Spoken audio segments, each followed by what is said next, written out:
Hey, what's up, everybody? Here we go again, episode 72 of At Face Value. I'm Brian. I'm Lucas. And I'm Will. Super pumped to have you back again for another week. We are rolling into Rivalry Weekend of college football. So, big week, not just for the rivalries, but also a lot of playoff and conference implications coming down to the wire. So, rolling in here. And so, we'll get into all of that. We'll talk about the games from the past weekend. And, of course, we got our games of the week. So, should be a good one. So let's roll straight into it. Let's start with our hugs and hikes. So, Lucas, you got a hug you start with?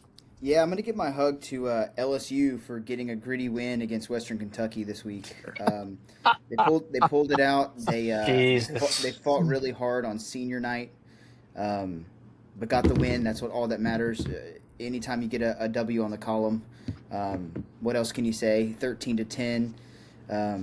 Just a awesome game to watch. I watched most of it, and I'm so glad I did. Sure, glad you Yeah, watched that too. yeah, it was awesome. Threw 41 times for 200 yards. It was awesome. It was great football. I'm glad they got out there and won on senior night. So yeah, give LSU a hug for getting the win. And again, they were already bowl eligible, but stacking wins doesn't matter. Now we go into OU, ready to go. Is Should your be is good. your hike LSU related? Kinda, Okay. Well, I was kinda. just gonna say, like, I didn't want to steal it, but Brian Kelly's son stepping up there That and wasn't my decide. hike, Okay, but him like but going up there, free my boy BK, like, dude, God, dude. what a loser, man. Like, I didn't even know he was on the team, and they yeah, have he this was a whole big walk thing on. like, oh yeah, dude, just watching him run the field, I'm like, there's no way that dude ever touches a field. No.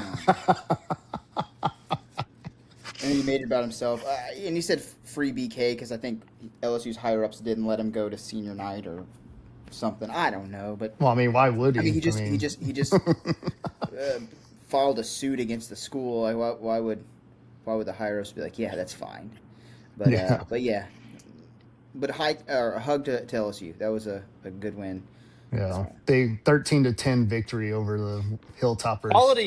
Quality SEC win, right? I mean, we're in the second to last game of the season. That is an SEC win, correct? I mean, anytime you get a win against a tough opponent, you take them. That's right. And weird things happen with Western Kentucky. That is what they say. That Yeah, is it what they is. say. No, but what's pretty sweet too is that Toledo put up 42 points against Western Kentucky, and Oh God, yeah, dude. Lucas, you do realize, which you won't, that if y'all don't score 25 points against Oklahoma, y'all will not have scored more than 25 in a game all season long. against no, we did against an FCS opponent. You're okay. That's what it was. It's against an FBS opponent. Yeah, Yeah, dude, for sure, Okay.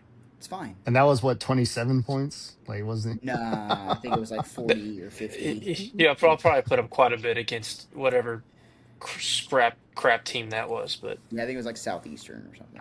Oh, that's oh, that right. makes Uh, sense. That's what I did say that because it's the Southland's finest. that's right. But yeah, I'm well aware. I'm yeah, well aware. God, And man, and that's turns out we have to do it against the SEC's best defense. So Imagine yeah. that. yeah. But what I will say in that game is probably take the under. Um, Yeah, I don't know, man. What's it going to be set at? Like 33? I mean, I'm still taking under Probably so, man. That because game that game that game screams like 17-6. It's and at LSU's having 36 and a six. half right now. Yeah, I'm taking the under. Um, but because one thing I will say is LSU's defense still played really well. I mean, Yeah. they gave up 3 points. They gave up 20 to Alabama away. Like they've held a lot of really good offenses, other than Texas A&M. Obviously, they got destroyed. But um, yeah, we'll see. But will Not scoring an offensive touchdown against Western Kentucky is pretty they scored wild. one? They scored an offensive touchdown. I thought it was a scoop and score. Nah, I don't think so. I thought it was a Now, rushing. It was a you rushing know, touchdown. Oh, Van okay. Buren had an 11-yard pass to Trey Green, Oh, Was second it? quarter. sorry. Was it? Yeah. It was a touchdown pass to Trey Days. That's right. Hmm. I try to block a lot of that game from my memory, honestly. Can't imagine. It wouldn't be one that I would take a lot from, let's put it that way, Yeah. to remember going forward. The one cool thing, this is for real a hug. It was pretty cool to see all three Weeks brothers on defense at the same time. I thought that was pretty neat. That's pretty cool. Yeah, and it's crazy too how the stars lined up for that to happen, right? Whit Weeks has been hurt all year. He worked his way back. West Weeks, the oldest brother, he came back for his 5th year. And then Zach Weeks, the youngest, he enrolled early, so he should have been a senior in high school. So he came to LSU early, so they could all be together, which was pretty neat. I don't know how many times that's happened in NCAA history, but I know it's the first time in LSU's history that 3 brothers were on the field at the same time. So that was pretty cool. Yeah, that's cool. Yeah, for sure. Yeah. What about you, Will? My hug goes to the moment of the night Saturday, which, as I know we'll all talk about, gotta love the slate we had for the second to last week of college football season. So just abysmal. But the moment of the night to me, the tension in the air was so thick, could cut it with a knife. Did y'all see the passing of the Stanford Axe? I did. Oh yeah, dude. That was That was awesome. dude. If awesome is a good way to put it. It's why we love college football. There is still traditions that have to be done. God. I don't know what it was, guys, but it had me laughing. It had me laughing. Yeah. They just marched these college kids out there I in know. these polo shirts and make them have this intense stare down that you can only replicate in a movie. For Cal Stanford, two just massive powers this year, both playing real meaningful football in late November. Uh, but yeah, it was very funny. Very, if you haven't seen it, go watch the clip, guys. I don't know how long it was. It seemed like a good 15, 20 second stare down Yeah. of just people that probably all have 4.0 GPAs and will probably be the owners of businesses that run us all in the future. But yeah, it was very funny. And then I don't remember the number, but then the player coming in there and just making them all like get scared because he's all 6 feet Dude. 7 and none of them are Yeah. over 5'5". Yeah. But yeah, just well, I do love traditions in football. It is a tradition, but that moment was just a very funny way to cap a very poor day of college football. Yes. I'm sure there's a lot of people tuned into that game too. Cal at Stanford. I bet you there were more people tuned into that game than Western Kentucky LSU. Well, yeah, for That's sure. fair. That's fair. Well, I'm gonna give my hug to the Dallas Cowboys defense. Mm. So the Cowboys down 21-0 at halftime, dead in the water to the Eagles. Shut out the Eagles in the second half. Shut down Saquon Barkley completely. I'm not getting my hopes up by any means. Don't take it that way about the season, anything like that. But it's kind of like anything else. It's like for Will, it's anytime Texas A&M beats Texas, like that's a great week no matter what. So in the pro world, being a Cowboys fan, anytime the Cowboys beat the Eagles, you gotta love it. So big time win coming back. Um, Dak played like an incredible second half. Like I don't give credit to Dak hardly ever, but I mean, dude balled out in the second half, brought him back, got the big Georgie? win. George Pickens is an alien, dude. That dude is unbelievable. Like every week he's got some just absolutely unbelievable catch that he makes. Like I don't know how he does it, but that dude's special. He almost makes me want to accept paying him $40 million a year. But You're gonna have to because your current $40 million receiver can't catch anything, can't catch a cold. dude, that's Like the this other dude thing. stinks. Like that's not my hike, but man, like CD Lamb, if the Cowboys lose that game, then it would be because not obviously other things play into it, but that'd be the second time against the Eagles that drops by CD Lamb cost them the game. Like they lost the game against the Eagles in week 1 because he dropped 3 huge passes in the fourth quarter. And then he had more big drops, one in the end zone in his hands, and then he tries to blame Dak, Dak, like that's which was that just that to me is the problem, Brian. It's not so much the yeah, drop; it's that he's not taking the accountability for the drop. yeah, Like just where else was wild, Dak man. supposed to put that ball? Hit it Yeah, with both absolutely hands. nowhere. Like that, the Yeah, announcers were like, "Well, maybe the corner made a play on it." It's like, no, just straight off the chest, like just rough, yeah. Mm. man. But huge win for the Cowboys, still in the playoff race somehow. I will say, man, like still not happy about the trade, but Quentin Williams coming in, him and Kenny Clark's playing where they thought he was going to play, those two dudes in the middle, like man, like they make the defense better, but it's still not a good defense, but they do make them better. So fun to watch. Big comeback yesterday. So That special teams play should be shown in every college, high school yes, film dude. room across the country. That is the Yeah, epitome of heart. Don't give up on the play in football. Yeah, that was every awesome. coach should show that highlight. Yeah, Yeah, I don't know the guy's name. Was it his last name also Clark? Clark. Yeah, Yeah, I didn't see a yeah, I didn't see a second of the game, but I saw that clip. That was awesome. yeah, unbelievable. He's just Hug getting to him. That's yeah, awesome football. yeah, yeah, he was getting drug around and then just And gets up then and makes a play. yeah. Forces the fumble. It Yeah, turned the game. So crazy, but so absolutely. yeah, big win for the Cowboys. But what about a hike, Lucas? I'm gonna give my hike to this Lane Kiffin saga. I'm kind of tired. I've been following it like every single day. I've been all tuned into it from all angles, and I'm over it. Just get to the point now. Like just make a decision. I understand where we're at. I understand there's still games to be played. I understand that there's a playoff run to be had for Ole Miss. But if you're leaving, man, just say you're leaving. At this point, yeah, my whole contention is I honestly think he's going to drag it on and stay at Ole Miss. But that's what I honestly think. But the caveat is he's had a contract on the table for the last few months and he still hasn't signed it. And if he was going to stay at Ole Miss, then why not just say we signed it, we're continuing. Let's not make this as a distraction for the team when we're playing the most important game of the entire school's history. So it's just weird. It's just weird. And the more I listen to Lane Kiffin talk, man, that guy's a little kooky, man. He's a little kooky, for sure.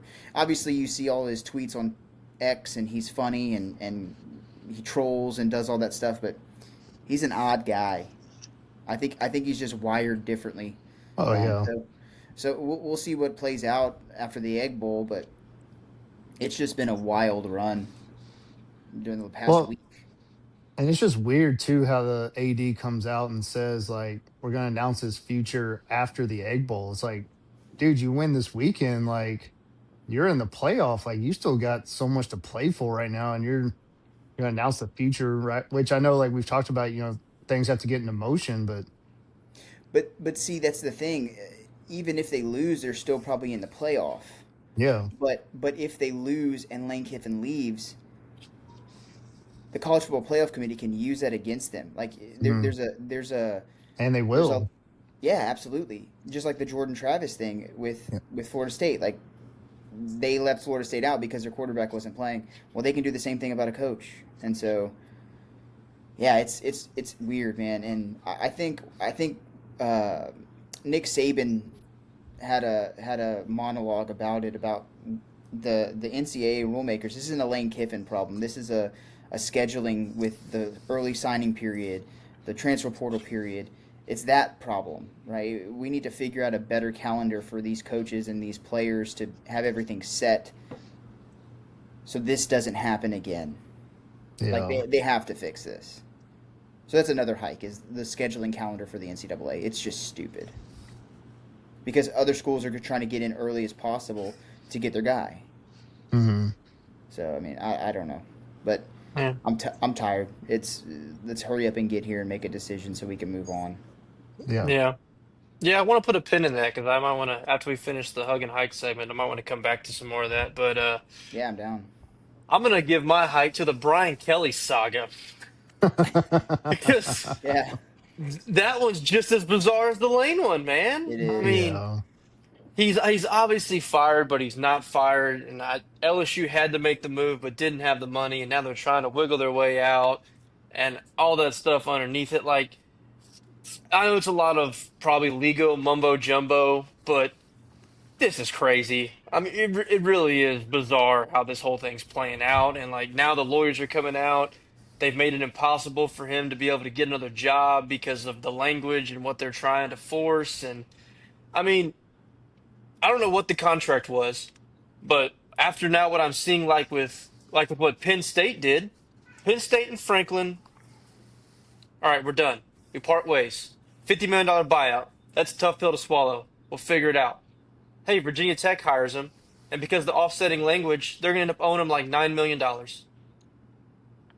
So I Yeah, don't know Huh. whose lawyers drew up the Kelly contract because it's the same. this is making it look a lot worse. Because if that's No. the case, well, then what the hell's LSU doing? Because Brian Kelly would get another job.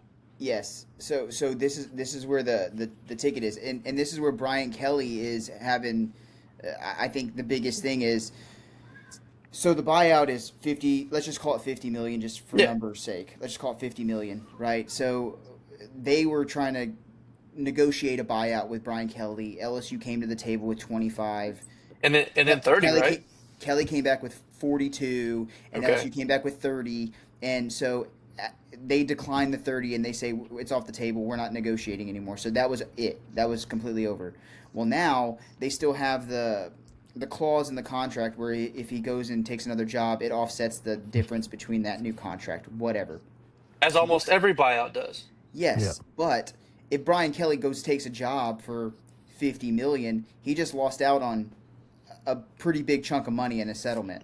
And so that's where I think that's where LSU is trying to play hardball and says you can go get another job, but we're only gonna pay you the difference. Whereas if he just sits and waits, he's gonna get $800,000 a month for the next 6 years.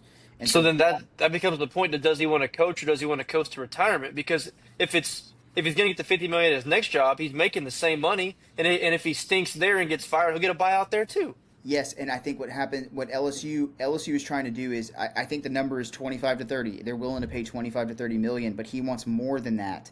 And if he takes the 25 to 30 million as a buyout straight out, that's just like in the lottery, right? If you win the lottery, you take the lump sum. You don't take the payments over time, just Correct. because it devalues over time. And so, and you can invest that money. So Brian Kelly wants a chunk sum, a lump sum right now, and LSU is not willing to give him more than Well, $30 million. then as they shouldn't, because if he's going to continue to coach, then Absolutely. then that And so, okay, so he, yeah, I think he wants a lump sum now, and then he's going to go and then coach still going to go again. coach, Exactly, exactly. I think that's where the discrepancies are at, and a la so Jimbo Fisher.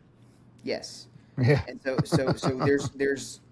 there's a discrepancy there on the buyout, and at this point, I guess his agents and him want 42 was their number, and LSU's not budging from that, so they're playing hardball and saying, okay, we'll sit here and wait and pay you $800,000 for the next 6 years until we figure this out. All right. Well, Yeah. it can take a hike. I'm tired of all of it. And the caveat too. So from what I was listening to and reading, the lawsuit also falls under like Louisiana state. Like it goes into like a lump sum where the state has to pay the total amount, and supposedly there's like $300 million of like settlements that the state of Louisiana hasn't even paid out yet. So like Brian Kelly might not see this total amount of money for God knows when, Yeah. Well, because the state of Louisiana is just it's dumb. very poor. Yeah. Wow. It's That poor. and well, I guess if you call making not financially smart decisions poor, then sure. Well, Louisiana doesn't have the money. For one, they're a small state, but like LSU has money because of who is involved with LSU. The state of Louisiana as a whole Dude, the is amount not the the amount of the amount of oil that goes in and out of those ports, Halliburton being, I don't know, man. They have quite a bit of money going in and out of that state. They just don't use their funds properly, if you know what I mean. There's a lot of corruption, and yeah, yeah, it's been like that forever, and I don't think yeah. it's ever going to change. What a Right? nightmare. Oh, it's an absolute nightmare. Well, What you got, Brian? I'm gonna give a hike to Daniel Mincy from the University of Alabama Birmingham, who Oh, yeah. stabbed two of his teammates the morning of their senior night game in the What? locker room. Yeah, and has been charged for for stabbing two of his teammates. So both players have been cleared and are out of the hospital, good to go. The team made the decision to go ahead and play the game anyway, just to honor the seniors, all that. But yeah, just an absolute crazy situation. Just guy transferred in May, and just I don't know I mean, obviously there's not any reason that's been released as to why he decided to do it yet, but yeah, just an absolutely crazy situation out of UAB. So yeah, man, like I did not hear about that. That's crazy. yeah. Saturday morning. Yeah, like the more like the team comes in to get ready to play their senior game, and yeah, stabs two of his teammates. Like I'm guessing not just like in the leg. Yeah, I mean it doesn't I say, don't. but Yeah, it doesn't give any of that type of detail, but God, man. yeah, but they did say the two players that were stabbed. They were both in stable condition. They both been released from the hospital since then, so nothing serious or life threatening. But I mean, just So something you don't crazy. ever expect whenever you're getting ready to play a game on a Saturday is to have your life in danger. So By your own teammate. yeah, by your own teammate of all things. So yeah, crazy situation in Alabama there. So That's just like today and today Manchester United and Everton played today. I saw Soccer. that, dude. And in like the 13th minute, one of Chelsea's players got red carded for slapping his own player. Everton. Yeah.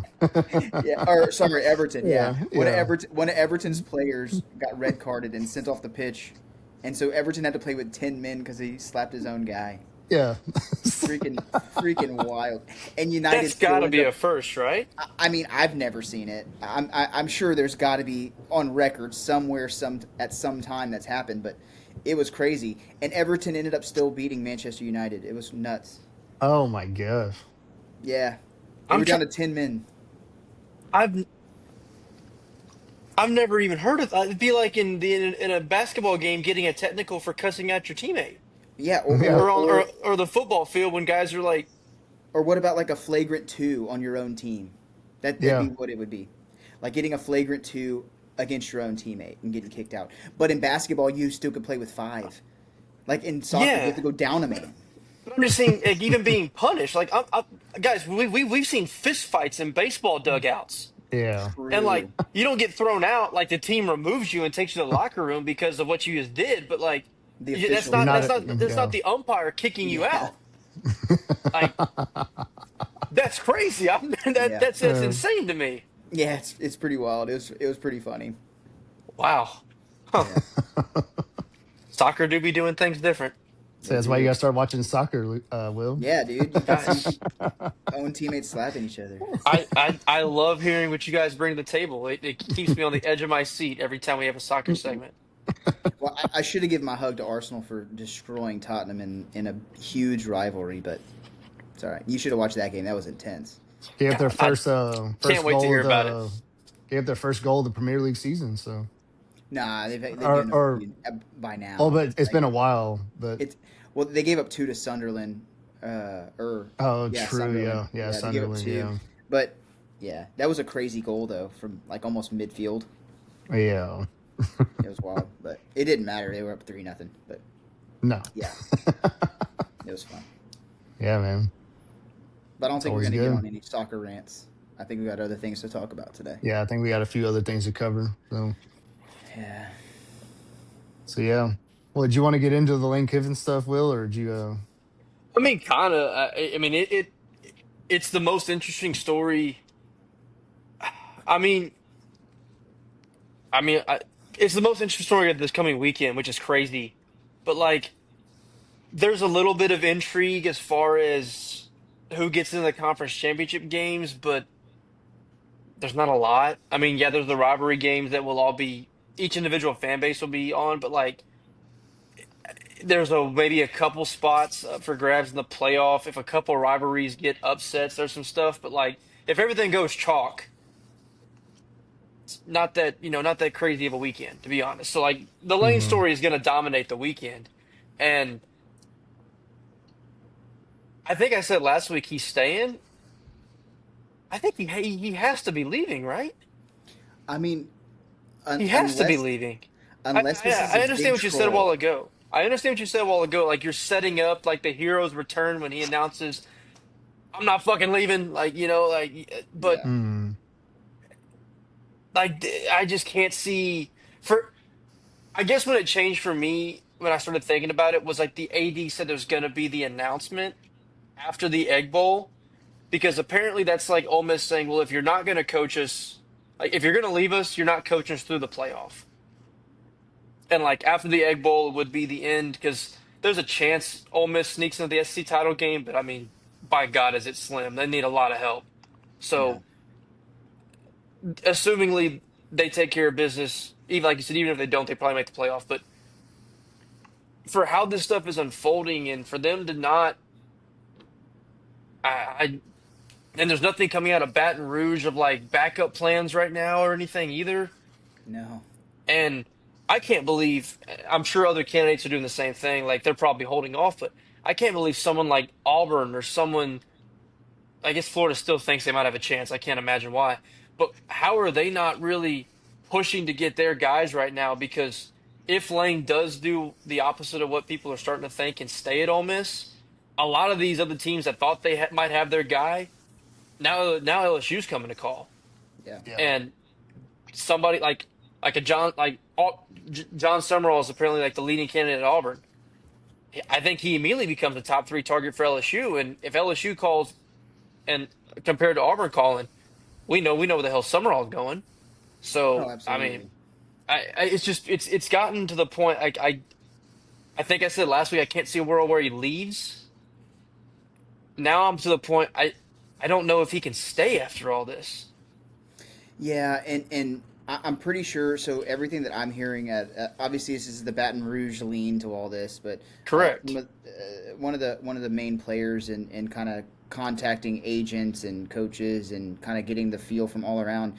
From what he's saying is there's a lot of unrest even in the Ole Miss locker room. Like it's starting to feed into the locker room that players really don't want to play for him if he's not going to be there long term. And so if that becomes the case, he might not even make it to the Egg Bowl. Like if I agree with that. it becomes too big of a distraction. Again, as I mentioned earlier, this is the most important game in Ole Miss history. If they win this, Yeah. they get to 11 wins for the first time in their in I think forever, if not a very very long time, and pushes them into a playoff berth, which they've never obviously been. Um, so there's a decision to be made, and it could be happening sooner if things kind of really hit the fan with the players and coaching staff and all that stuff. But the one thing that you mentioned too is LSU doesn't seem to have a backup plan. The one thing I will say with that is I feel like LSU, obviously the main target is Lane Kiffin, and that's kind of all out there. But if you go back to when Brian Kelly was hired, like Lincoln Riley was that's what everybody was talking about. Lincoln Riley at LSU, Lincoln Riley at LSU, and then he goes takes the USC job, but in the back door, LSU was working on Brian Kelly as well, But and but nobody saw that coming. And so But that's what I'm were they, saying. or was that more of like even No, LSU was a little surprised that Lane went to USC, and then they pivoted to what's the next biggest splash we can make? well, those types of things don't happen in a day, right? That's true. They're That's they're true. in they're in conversation with agents. I mean, you do have the major players in agent terms, right? Jimmy Sexton, these guys. So they have a list of head coaches on their books, and they're saying this guy would. What about this guy? And so I'm sure LSU for this Lane Kiffin thing has their ducks so good in a row. The way the Louisiana government is run is awful. But the way LSU athletics are run, like they have their things together. Like they were in front of the NIL stuff. They were in front of rev share. They've been in front of that for years. They've been seeing this coming, and they're all set up for that. That's the same thing with the coaching search. I really do think the GM at LSU has everything ready to go, and the AD have things ready to go in case the Lane Kiffin thing doesn't work out. Who that is, I have no idea, but I think there's going to be other big names moving as well if Lane Kiffin ends up staying at Ole Miss. Well, I Not mean, just Summerall. Like correct. we're talking about coaches that we never saw coming. Well, like I Because mean, there's also the question. no, go ahead, go ahead. There's also the question again. You mentioned everything chalk, but rivalry weekend is that gets crazy sometimes. And if Auburn beats Alabama and Alabama misses out on the playoffs 2 years in a row, DeBoer, Penn I State's don't. pushing. What's that? Penn State's pushing. And Penn State's pushing. I think Lane Kiffin takes Alabama over LSU. just from his history there. Mm. So again, until the pen is dry, the ink is dry on the paper, and he's announced at the podium, anything can happen. Like Well, there's and still a lot of moving parts that can still happen. all that's true because even though I'm saying there doesn't seem to be a backup plan, you made the good point there. You don't have to look that far back in history because in that coaching cycle, it was only Lincoln Riley's either going to LSU or he's staying at Oklahoma. And then Yeah. in the out of thin air, he's announced as the next head coach at USC. Nobody had Brian Kelly leaving Notre Dame, and like 3 days later, out of seemingly thin air, Brian Kelly's flying to Baton Rouge to become the next head coach. And like Yep. none of that was on anybody's radar. It just poof, it was there. So I guess to your point, even though it seems like hey, Lane's either staying at Ole Miss or LSU, which I still think that is what that situation's going to be. There could be one of these that just pop up out of nowhere, but Yeah. I don't know. Because I really don't see again. I now I because don't see how he can stay. that's another thing too. Because I listen to Matt Moscona out of Baton Rouge a lot, and because he has a lot of intel and contacts in this kind of world. But he made a great point too. Uh, on Thanksgiving when LSU was playing Texas A&M, like in 2017 or whenever it was, Les Miles was fired that year. LSU's playing A&M, and the bottom ticker says Tom Herman is the new head coach at LSU. And then the Texas job comes open, and Tom Herman goes to Texas, and then at the podium the next day, Coach O is now the head coach at LSU. So Yeah. all these things are very fluid until Well, everything's settled, and until you get announced at the well, podium. Like I you mean, can't believe a single thing anybody says. Everybody, I see people on Twitter all the time. They're like, "I know where the next head coach is going to be. I know where Lane Kiffin's going, and you're going to be super surprised." Well, you really don't know because no. everything hasn't settled, and all the jobs aren't open yet, and it I can mean, be it can go anywhere. guys, we really didn't talk about it. There's more and more reports coming out. Like Elko was dangerously close to taking the Penn State job. Oh, really? Elko Hmm. was in deep talks with Penn State to take that job, but I don't Really? think there was a world in where A&M wasn't going to find the money to keep him, and we are in a playoff season, so that had something to do with it. But he was this. It got closer to the final stages than I thought it was going to. Than I thought A&M would let it get. But I mean, history wise, sure, Penn State's has some history, but not really recent history. I don't. I think that's a step down of a move It was because more of like a regional fit. I mean, he coached more up there okay, than he has in the yeah, South. I mean, he's done fine recruiting, and yeah, he's obviously done fine with this team and stuff. But I mean, my point is like, yeah, we've already had some almost major moves that didn't go that way, but apparently we're closer than not to. that's crazy. Yeah. I But Hmm. yeah, yeah, I didn't know anyway, that. we could put a bow on the Kiffin stuff, but yeah. But if he doesn't leave, he's got to tell those boys Friday before kickoff because if not, take Mississippi State the points because they're gonna be in shambles as a team. Like Yeah, he's got to tell them before that game what the hell he's doing. And if he doesn't, he's leaving. Because if he does not tell them that he's staying, the Egg Bowl is going to be very interesting. but again, like if you're gonna stay, why drag it out this long and even have this be an issue to begin with? That's why I've Yeah. changed my stance. That's why Yeah, I've changed my stance. I But mean, it's just causing extra distractions for no reason. If that's the in case, the greatest in one of the greatest seasons in your program's history, this is how exactly. it's going to go. This is how it's going to fall out at the end. Yeah, Oof. What a time to be alive. but At least we as I know. said, no, go ahead. Well, I was just gonna say, like, at least we know what our headliner is gonna be next weekend because Yeah, he's gonna decide one way or the other Sunday. So, or he's gonna announce one way or the Saturday. other. So, It's Saturday. Like during the rest of the games. they Dude, play early on Saturday.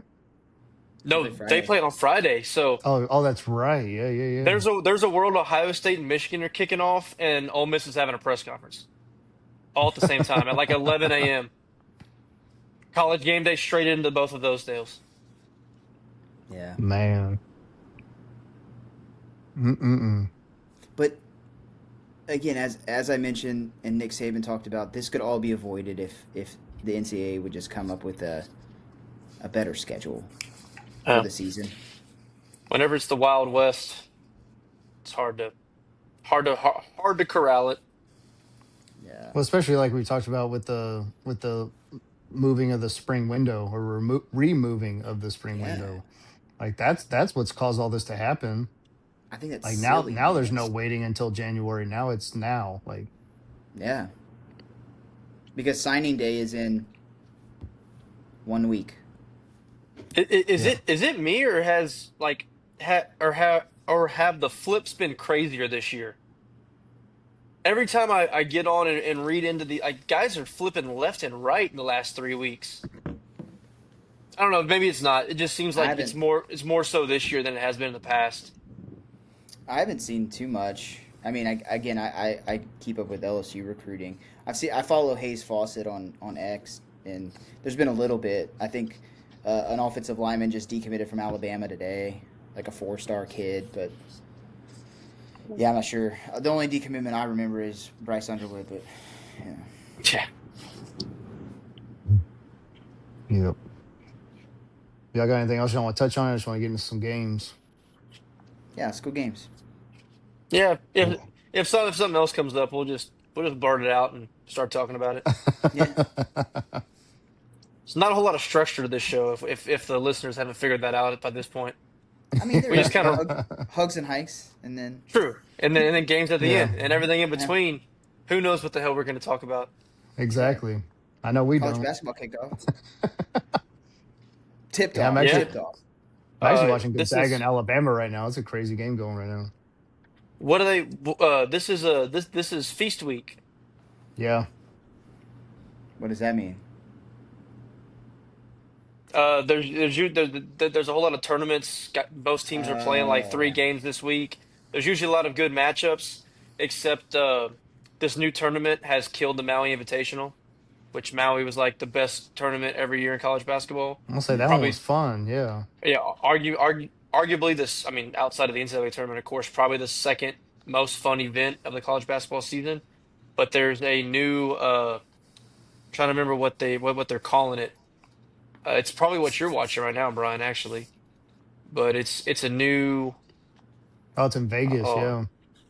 yeah, but what's the name of the actual tournament? Oh, I'll find it here in a second. But all the teams are going to it now because there's guaranteed NIL money on the line. Mm. Every single team that enters it gets $1 million toward to the school in NIL. And then the winning team gets $1 million. Second place gets 500,000. I think third gets like 300, and the last one gets 250, and fourth place gets like 250. Players Era Festival, yeah. literally calling it Players Era because it's all about the money. Why would And you there's not go to that as a school? but God, it's the most interesting tournament I've ever seen. It, I tell you to pull up the bracket, but there's not a bracket. It's a lot of big teams in it though. But the big teams are not going to win. It's crazy. So there's 18 teams in this tournament, Yeah. but there's two different pods or pools, but they're calling them pods. One of them has 10 teams. One of them has 8 teams. Each team is going to play 2 games within their pod.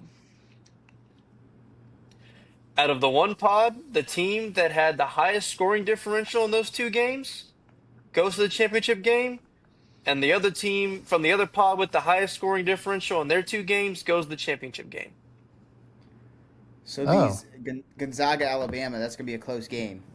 yeah. So more than likely, neither Gonzaga nor Alabama is going to make the championship game of this tournament because they're number 8 versus number 12 is shockingly playing a close game. Yeah. Exactly. Yeah. Who would have thought? That's crazy. So you could have like Tennessee beat Rutgers by 15. Rutgers not a very good basketball team this year. So Tennessee is, already in a good position. to set themselves up to possibly make the championship game because they had a 15-point win. That's crazy. And Houston, the number 3 team in the country, struggled and went to OT against Syracuse, 4-point win, probably just killed their chances to make the championship game. Yeah, because Houston and So, Tennessee are playing tomorrow. oh, they are. Well, that's going to Yeah. be tough for Tennessee then, but and definitely Houston. But there's going to be teams that come out of this tournament they went to. They'll go 3-0. Every team's guaranteed 3 games, so they'll go 3-0 in their tournament, and they'll probably finish like sixth. Yeah, because if you lose one of the games and then you beat another team by 30, your differential is better. Does it Yeah, just and go by differential or win loss record too? I mean, I like point differential, that's stupid. point differential. So, the way I'm understanding it, you could win a game by 50, lose your second game by 2, and you'd probably still make the title game. That's nuts.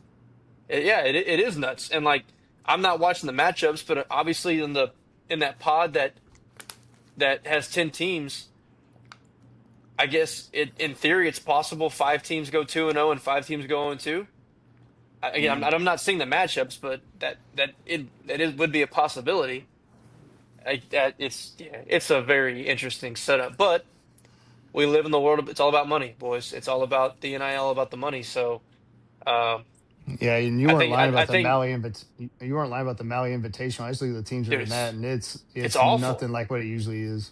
It's awful. Like, is there even a top 10 team there, Brian? No, like I mean, God, it's got that's NC State, uh, who's not as good who this year. lost, Yeah, I would who's say ranked but just lost to Seton Hall. yeah, Texas is down this year. USC, Creighton. I mean, like Hmm. yeah, it's definitely down from what it usually is. But Maybe next year this would be a fun tournament to go to though. To the players Vegas. era, Yeah, yeah. So, dude. Just supposedly next year it's already going from 18 to 24 teams, yeah. and That uh, that would be kind of fun. yeah. Unless I misread this, I think every team that's in it is getting $1 million. So Oh like dang. that's 24 million off the rip. 18 Dang. this year. So I don't know what kind of sponsors they got for this thing, but again, y'all let me know if I screwed this up and I read the wrong deal. But that's how I understood it. So So just for showing up and getting your teeth kicked in for 3 games, you might get $1 million. yeah, no, that's it. So the every team gets 1 million, and then the winning team gets another 1 million. Yeah, It's funded by those $25 minimum blackjack tables probably so. in the room adjacent to Yeah. the basketball court. Probably so. But I mean, what a recruiting pitch if you're a coach. Hey, we're gonna go play in this tournament in Vegas, and if we go win, you guys get $2 million. Now, that's not all going to that team, but like they're going to get a good chunk of it I'm to sure. split up. I mean, Yeah. if I'm a good 17-year-old that I think I could go one and done, I, I hell of a know. recruiting pitch to me. Hell Yeah. yeah. I mean, yeah, I don't know, interesting setup, but uh, yeah, all about the money and RIP the Maui Invitational. Sad day. I really didn't mean for this to get off into a college basketball tangent, but I kind of took it there. That's on me. I like it. Hey, we just said it goes where it goes, so you know. Yeah. All right, we can get back in the real stuff. We can talk about some football. All right, let's jump to some football.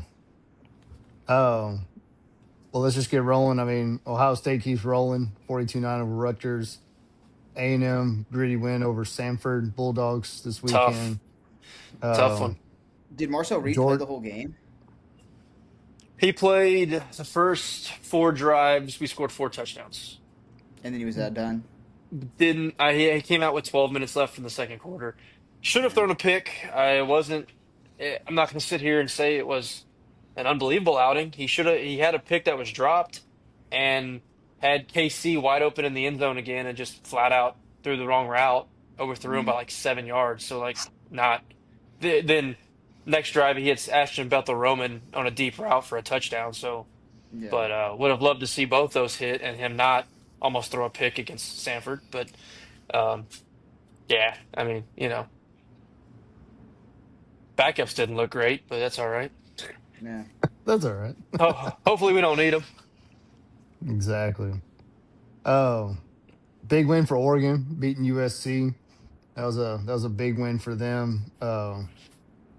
Covered the 10.5 that we put on. So not great on our end, Tough. but USC had the ball on like the freaking 5 yard line too towards the end of that game and couldn't punch it in. yeah. I But mean, that is an impressive win for Oregon. I mean, Yeah. USC is not a bad team, and for a team in Oregon who desperately needed a resume booster, they had to have that one. I mean, I yeah. mean, record wise they didn't, but they did because they would not have been a 10-2 team with an impressive resume if they would have lost that one, especially being at And home. yeah, that and you can't say that. I mean, USC needed it even more. I mean, that was their one chance to get in the playoff. If they win that game, Correct. they're Correct. in. But Yeah. again, so that's definitely a good win just in that sense alone because of how much USC needed it. So it wasn't like they were playing Purdue, you know. Yep. So ends USC's chances at getting in the playoffs. So Yeah. and then Oklahoma gets a tough win over Missouri, 17-6. Just Awesome. Ugly. defensive Ugly. fest. Yeah. That's I don't want to put this out there too much, but John Mateer under is becoming a nice little nugget on his yardage. Yeah. He's I know he 14 for had the 30 injury for this year. 173 yards, man. Yeah, I think he was only 212 and cleared that by a mile on the Well, under. and half of the yards he had that 87 catch and run by Satania. Brian, I cannot make this up. I opened my phone to check and see where everything was at, and I checked in the Mizzou OU game, and at that point I think he had like 12 yards or 20 yards. It was like nothing, and I Yeah. was like, oh, this is the easiest under of all time. And as I'm on the game, his yardage number hits 100 and what 112 or 110. I'm Yeah. like, uh-oh, what just happened? It's 87-yard touchdown. I was like, you've got Yeah. to be kidding me. But yeah, I mean, but outside of that, just they're Oklahoma's going as far as that defense carries them. And there's just no hmm two ways about it. Which is not very far, It might surprise you. I mean, dude. the de That's not sustainable, man. That's the problem. That's not sustainable. well, no, because at some point they're going to need the offense to do something, like Yeah, exactly. anything That's what I competent, mean. anything competent at all, and it's just not happening. So. No. Because I mean, right now, what's their matchup? Is it Tech or who's 9 right now? It's No, Tech's 5 in the CFP, oh, right? that's right. They did jump. That's right. It's 5 or 7 somewhere up there. I They were think the pretty AP has them 7, but I thought the CFP had them higher. okay. CFP has them. CFP has. Oh, they don't have this week. Hang on. CFP has Tech 5, and I don't know what they could have done. They won 48-9. How can you drop them from 5? I mean, yeah, Yeah. Oregon impressive win, but are you really going to dog Tech? That Oregon have to jump 2 spots. I don't. That's not happening. Yeah. Yeah. So as of right now, they're matched up with Notre Dame. Notre Dame's 9. Oh. Mm. They don't get past that. Yeah.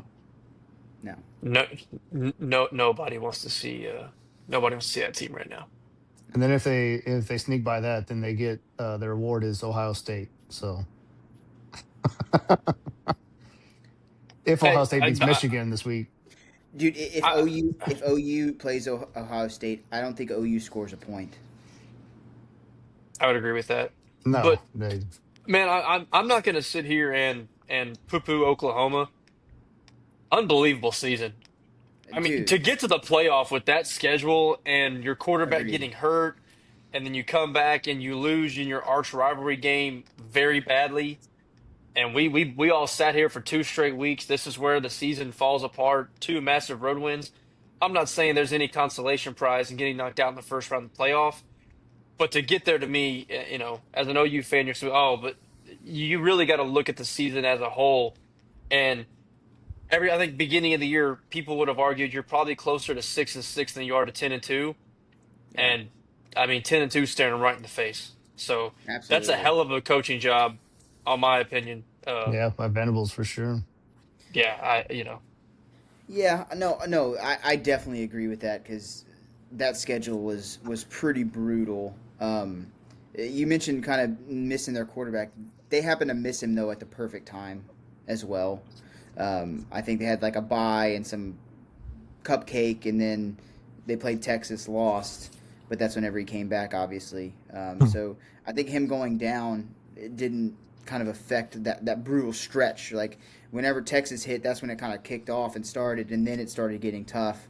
Um, but yeah, no, I agree. They came in and did way better than I thought. Everyone was super high on Mateer, though. Like you said, I'm not. I'm still not super high on Mateer. Obviously, their offense is sputtering, but that's um, been the biggest disappointment. And like, as much as he was hyped up, and yeah, the D is going to be good, but the defense has well outperformed even what expectations were, and the offense has severely lagged behind. So, yeah. but hey, again, credit to 10-2. You easily could have let this thing fall apart after getting beat down by Texas, and that's a sign of a mentally tough team to come back from that and finish the season very strong. So, Yeah. What's crazy right now is that I know Texas fans were very upset after the weekend when Utah had that unbelievable comeback against Kansas State, down 10 Dude. points with I don't remember how much time was left. It's like 5 minutes, Like dude. 5 minutes yeah, coming I back was and gonna winning. say seven. I don't Yeah, even know if it that much. yeah, came back and won 51-47. Just an unbelievable win by Utah. Um, Yeah. Getting that one out. Especially against a Kansas State team who's struggled throughout the year. They gave up 47 points to Kansas State, and Avery Johnson had 102 yards passing. 12 of 23, 102 yards passing. But their running back, Joe Jackson, Rough. had 293 yards rushing. Yeah, he went off, So man. What did K-State have as a team then rushing? they had, let me pull it up right here. They had 472 yards rushing. That's got to be the first time outside of one of the military academies that a team has rushed for that many yards and lost in a long time. That's almost 500 yards of rushing offense. Yeah, again, like outside of a military academy, who does that in a loss? Yeah, that's I mean, rough. so total yards is that's 600 yards of total offense Yeah, when you had passing and rushing, and and they you lost. lose. Yep. Oof, oof. Yeah, they scored with 2:47 to make it 47-44, and then came back the next drive and won it. So And did you watch the end of that? Did either of you watch the end of that game? no, I didn't see it. Dude, as soon as they scored to make it a, as soon as they scored to make it a 3 point game, that was you could tell like on the sideline, and you could tell the way the Kansas State team was acting, dude. Like they were going three and out, and they were gonna go score to win the game, or at least kick the field Yeah, goal to tie it. But yeah. the whole momentum changed as soon as It they got in just the end zone. It was yeah. crazy. Yeah. It's funny that you said that earlier, Will, because I was just reading the recap and it says most rushing yards by a Division One team in a loss since Army ran for 534 in a 52-49 loss in North Texas in 2017. So Yeah, I Wow. mean, I don't know of any other team that usually runs for that kind of yardage. I mean, because most teams pass a lot more. So that, man, Yeah.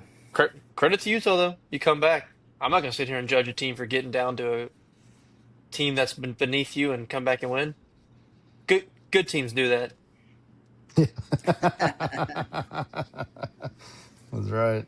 And then the other Big 12 team, BYU, going on the road to Cincinnati, getting the 26-14 win. So right now, both teams are the first two teams out, BYU and Utah, because you got to get your ACC and your Group of Six team in there still.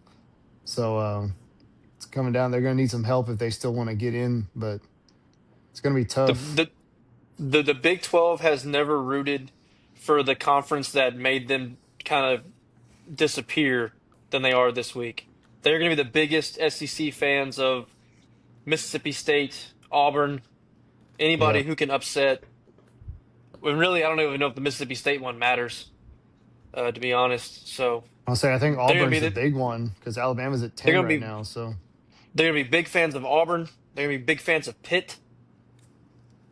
Uh, I don't LSU. know who else could lose. They'll be massive fans of LSU. Yeah, that is true. but I feel like Um, they have to root for those teams because I mean, Other like than Pitt, that, because they're not Pitt. getting in.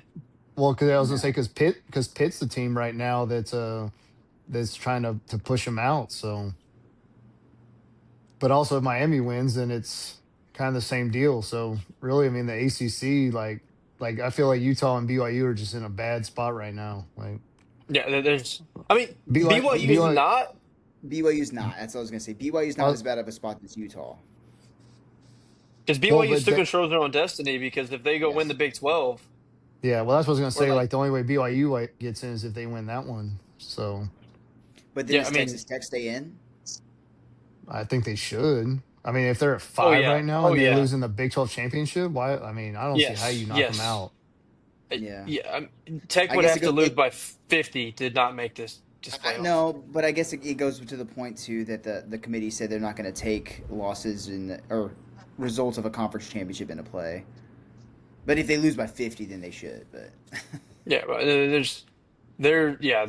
there's no world where The wildest scenario right now is that Alabama and BYU both win their championship games, and then that knocks out. I guess Alabama.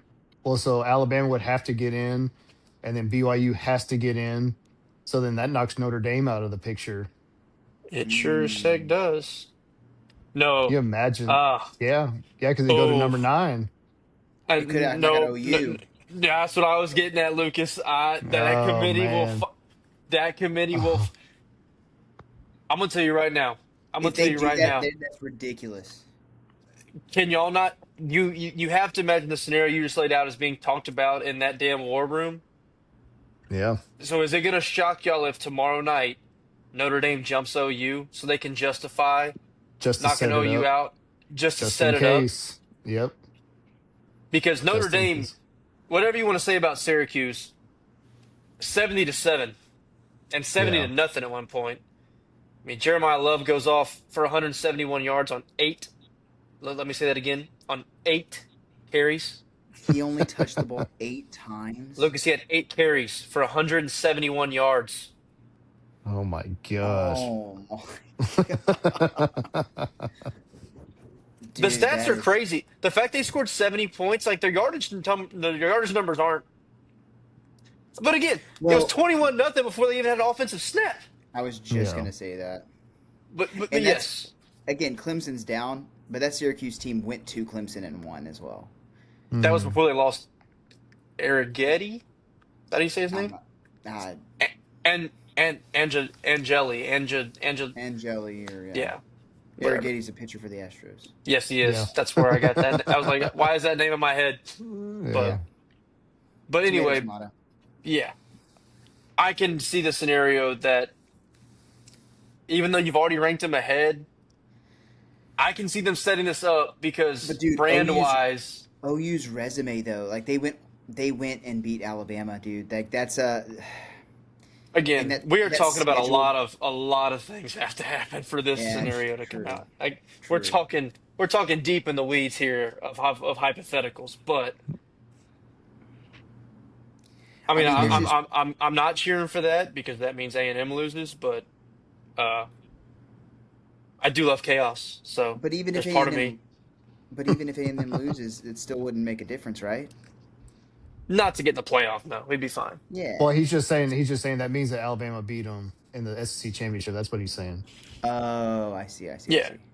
I mean, Um, yeah. I mean, there's still like it's crazy the amount of 9-2 teams still around that are just hanging around, like Vanderbilt as well, who has had an impressive win. I mean, Yes. It I was mean, it was it was Kentucky, but Michigan, dude, Michigan.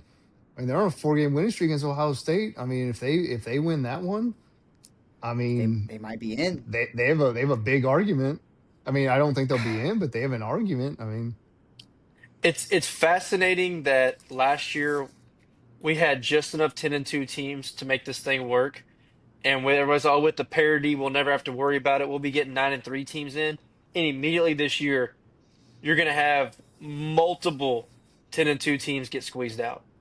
Yeah, and Texas fans want Like Texas to get in 9-3. not gonna happen. you I have think this. I think this. zero chance. No, there is a chance. It's 4%. Like You have zero chance. things have to fall completely perfectly. It don't matter. Whenever they're 8-4, it'll be zero. I like the confidence. Oh man, I think that's gonna be a scrappy ass game. I can't wait to watch that one. We will preview it in about 30 more minutes. It's yeah. true. One thing I want to go back on. So this year has been absolutely phenomenal for money line underdogs on Friday night in the ACC. It's honestly Yeah. crazy. I've been putting it down every Friday, and I think it hasn't hit one time. So NC State beat Florida State, who were underdogs on Friday, to just keep the streak. I think underdogs on Friday night in the ACC are 7-1. It's crazy. Unfortunately, we don't have a Friday night I ACC know. game, I know. I'm disappointed. Georgia Tech. So but it's end of the not. It's year. not an ACC I know. game, so we get I down know the it. weeds I'll here. say as close as we can get. Yeah. Also, hey, hate to call my dark horse frauds, but they might be frauds. That was a rough loss to Pitt, man. I mean, Rough the score loss. was not indicative of how bad they just got the snot kicked out of them. Dude, what happened? I mean, Um, they've been playing with fire the last 3 weeks. Georgia Tech has, but I'll tell you what happened. dude, We might have we might have clowned Pat Narduzzi too much for saying that the Notre Dame game didn't matter. He might have been 100% right. He dude, was they not have a. lying. I mean, this game this week is huge. Is But it in Miami? if he goes and beats Miami, Is it in this Miami? guy he might have been a genius. It is at No, home. it's home. It's at Pitt. Dang, dude, and it's gonna be chilly. Oof. I Mm. we might all be looking at the wrong things. This guy, he could have been playing chess. We're all playing checkers. I Yeah. mean, I will say, dude, like it looked like going into Notre Dame week, they said, all right, guys, let's get ready for Georgia Tech. And the whole week of Miami or of Notre Dame, they just prepped for Georgia Tech the entire week. Yeah. But it's like that might be true, Brian, because for your team to hear you make that state publicly, and then for you and then you go get beat by Notre Dame, then to somehow get your guys to buy into what you said, and then go beat Georgia Tech like that. I mean, it's a little impressive Yeah. Yeah. because guys could have checked out like, oh, this guy doesn't give a crap. He doesn't really care. Well, he had him ready to play on the road against a 9-1 team. So Yeah. I still don't credit him for what he said because it was unbelievable to make that statement in that spot. But if he beats Miami this week, I'll be dang. I'll be dang. That would be wild. If he beats Miami, then it's what, Pitt, Virginia. Yes. Yeah. Hmm. Just what we Unless all Virginia loses to drew it Virginia up. Tech somehow. Yeah, but if True. If Pitt doesn't win, we get the old ACC standard matchup of Virginia SMU. God, Mm. dude. Is Who's SMU that? going to the is it, go ahead, Brian? Well, I was just asking who SMU has this week. Nobody. It's a bad team in Is the ACC. is it an ACC matchup? Yes. SMU still has to win this week, They Yeah, go to they've already but played Baylor. California. They've already played oh, Baylor and TCU. they go to Yeah, Cal. Oh, Cal just did fire their coach, so they could get the intern bump. But Cal also just got beat by Stanford. yeah. Ooh, yikes. But no, I was gonna ask, is it how bad of a look is it for the ACC, or actually maybe it's a good look for them that SMU could go to their conference championship the first 2 years in their league, and SMU's taking them like they're not getting paid near the money because they Yeah, didn't they they take a are. massive pay cut to get in. They're not, but they are funneling so much cash into that program. I'll say SMU has Yeah, big money coming in. but like you cannot tell me when the ACC was like, oh, we'll go ahead and bring you on SMU that a single one of them thought No, that they're actually going to make any noise here. They're just gonna take not over. Yeah. not with Clemson and Florida State and Miami. No. And I mean, the highest odds of the matchup is Virginia SMU going in the weekend. Like that's the most likely scenario. Yeah, that Yeah. makes sense. It That yeah, it makes does make sense. sense, but um yeah, I don't know. Very interesting for the ACC to I mean this is nightmare fuel for them. Yeah. Virginia SMU. That's wild. Because what's SMU's record? They have two losses. Nine and They have three They're not they have three 9 and losses. 2. They have or three or two? yeah, They're 9 and 2. 8 and 2. I mean 8 and 3. They already have three losses. Do they I'm really? pretty sure. I'm pretty sure they already have three losses because Yeah, they they are. lost to TCU out of conference, and who else? They lost to Wake Forest in that close one, and they lost to 13-12. Baylor. No? So they lost to Baylor and Oh, Baylor. TCU. Oh, it's both of them. Okay. So they only have one conference loss. Yep. Um, but I mean, now we're getting to the point where if SMU wins the conference championship and Tulane wins out and JMU, this is Well, JMU just J lost. nah. mm-mm. They came back and I thought won, they dude. lost. Oh, they did. 20, Oh, wow. 24-20. They came back and won against Washington State. Yeah. Damn. No, I mean, as of right now, JMU is going to get squeezed out. I think the American gets in, but again, the ACC champ's also going to get in. Oh, well, if SMU wins, That's what I'm that's saying. okay. I see what you're saying now. If That's what I'm SMU saying. wins, because are they going to be? I mean, yeah, Do they put JMU over SMU? I probably can't. I don't know. because that JMU hasn't made it into the CFP yet, right? JMU is Yeah. +21 They're right only in the now.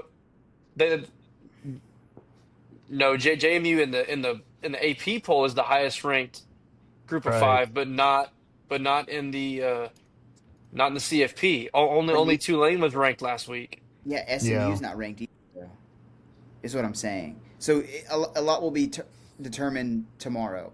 So if they put SMU or JMU in, you can go ahead and assume that team, If they if the decide to cards put fall, if they decide to put JMU in, then mark my words, SMU will be ranked 24 and JMU will be ranked 25 yeah, fair, because Yeah. they're fair, already setting this thing up.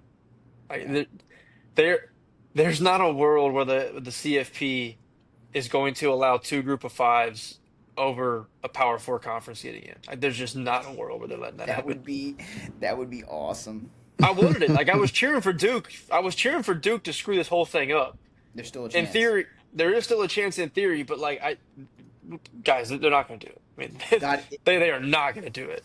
if JMU just could have pulled off that win at Louisville, Louisville they were. I mean, they outplayed them, dude. They outplayed and them.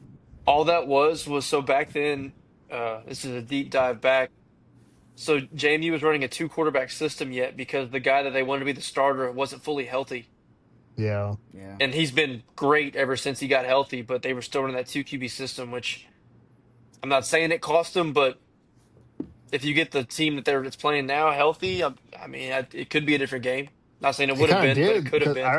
I remember we talked about that game afterwards because we said how bad they looked because they were doing the two quarterback system. System. Hmm. I'm looking up the stats on this. I'm pretty sure the stats were relatively close. Yeah, I For mean, What was which it? one? total yards. Louisville had 264 total yards of offense. JMU had 263. They had them by 1 yard difference. First downs, James Madison had 19 to Louisville's 12. Third down, 7 of 17. Louisville was 5 of 14. Like it was 78 total plays to 53. JMU dominated that. The difference was the penalties. JMU had 12 penalties for 95 yards, dominated time of possession 37 to 22.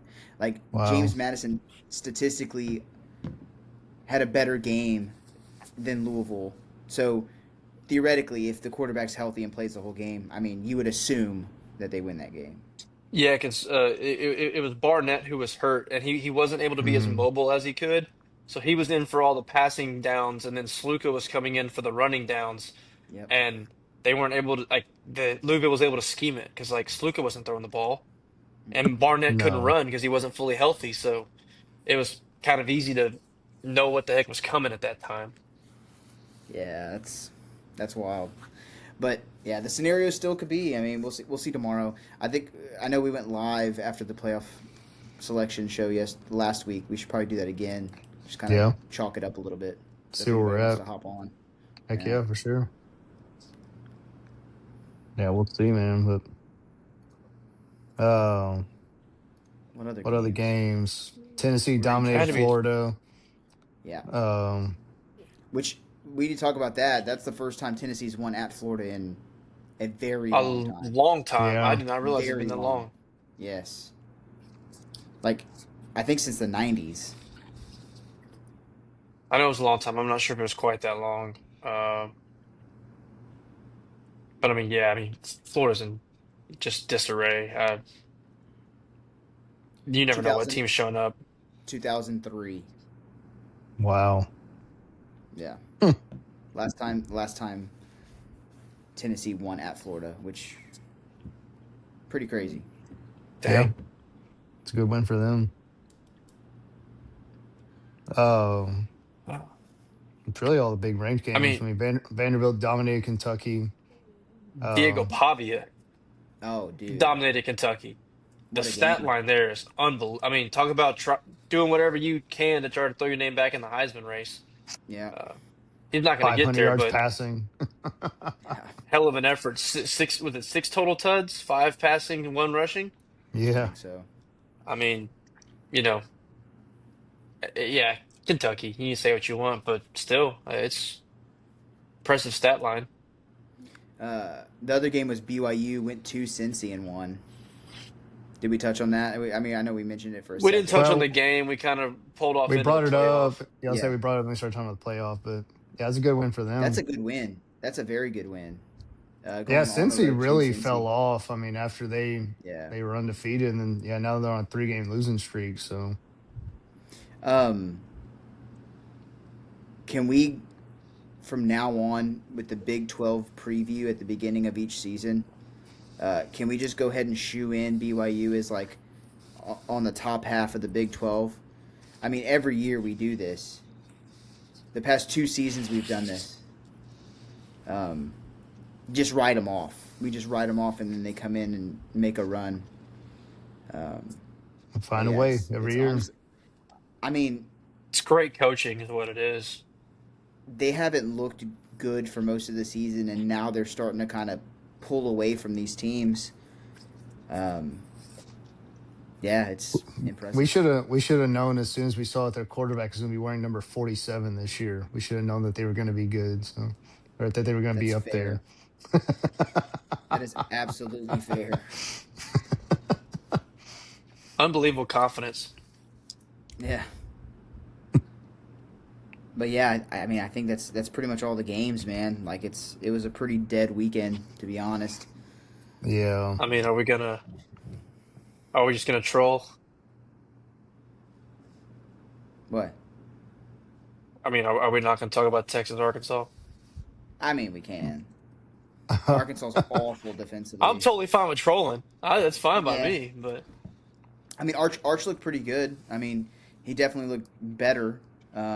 And again, uh, he's slowly gotten better, and I think this is what we expected at the beginning of the season, like playing like this. I know you touched on that before the pod, but yeah, we're all thinking it. I still don't think he's at the Heisman contention level right now. Can he get there? Absolutely.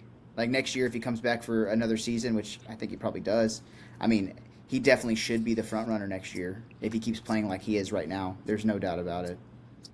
Well, Um, one of the biggest things with Texas too is that we talked about how bad Arkansas's defense is. They still didn't rush for 100 yards. I mean, their leading I rusher know was Wisner with 67 yards. So, I mean, that's a obviously we know problem. that they've been able to run the ball, but man, that's a huge problem. Like, I mean, if Yeah, Arch doesn't throw for 400 yards, I mean, that game looks completely different. So, and whenever they go up against a better defense, right? The front seven, they're going to rush three and drop everybody else back. Uh, the corners will be able to cover better. I mean, A&M's corners are going to cover better than Arkansas's did because they were wide open receivers all game. And so, yeah, they got to figure out a running game fast uh, if they want to have a shot, I yeah, think, on but Friday. and they're not going to because man, like they all season it's been like that. Just can't run the ball. I mean, we said it Which last week, which it's Sark's worst rushing team in his career. So, yeah, but Sark is a good enough offensive mind to scheme around the bad. So that's why they do a lot of those bubble screens and wide receiver screens on the outside. It's just an extension of the run because they can't do it between the tackles. mhm, And then every once in a while, Wingo breaks one to the house, that kind of thing. So I mean, Sark's done a good job of scheming against his weak, like for his weakness on the team. But yeah, you pretty much again, just you're running the ball by throwing the short, quick passes. Like, that's right. Which I think it works against a Vanderbilt and an Arkansas and those types of teams. But once you have a fast, athletic, physical defense, it's going to be a lot tougher to score points, I think. But for sure. we'll see. They definitely play better at home. I will say that. Um, And it's a of their rivalry home game, games, so I mean, it's yeah. Of all the games they played this year, obviously their road games have been brutally bad. Sneaking out the win at Kentucky, sneaking out the win at Mississippi State, losing in the swamp. But whenever they go at losing at home, Georgia. blown out of Georgia. losing at Yeah, Georgia. Yeah, yeah. Um, I mean, if you want to count OU as a road game, that's just a neutral site game. It's not a true road game. yeah. Um, but their games at home. I mean, they dominated Vandy, dominated Arkansas. So you never know. I mean, it's going to be an interesting game. Well, they dominated Arkansas I after Taylor Green got benched. So, which is wild. Yeah, I did some more reading on that, and apparently there was some hamstrings, but it was that mixed with the pick was just abysmal. It was And bad. yeah, but Yeah. I So mean, what are yeah, you they saving didn't him for mention the though? I mean, hamstring thing. you got one more game in his career. I mean, I don't know. Yeah, I don't know. But yeah, we'll see. We'll see this week. We'll preview it here shortly. Um, but I mean, I mean, the one thing I will say, it's a pretty good win though. Texas, that's a pretty good win. Arkansas is, of their losses, they're what, 2-8, Yeah, I think. Is that the right two Arkansas and number? is 2-8, but two 2-9, but 2-9. 2-9. But if you go look at those losses, there's a lot of 1, 2, and 3 point Yeah, losses mixed in there. I would say like they have a lot of one Um, score losses. like not six even one score, like less than a six touchdown. 6-1, 3-3, 9, 3-1, and then Texas. Texas is the most they've lost in conference. Yes. That's pretty Most points crazy, they've lost actually. by in conference. They Yeah. they had not lost by double digits in conference, and Yeah. they don't have a conference win. until Texas. Crazy. That was the first time they lost by double digits. It's crazy. Rough. Yeah. Just not finding a way to get it And done. their defense is so bad.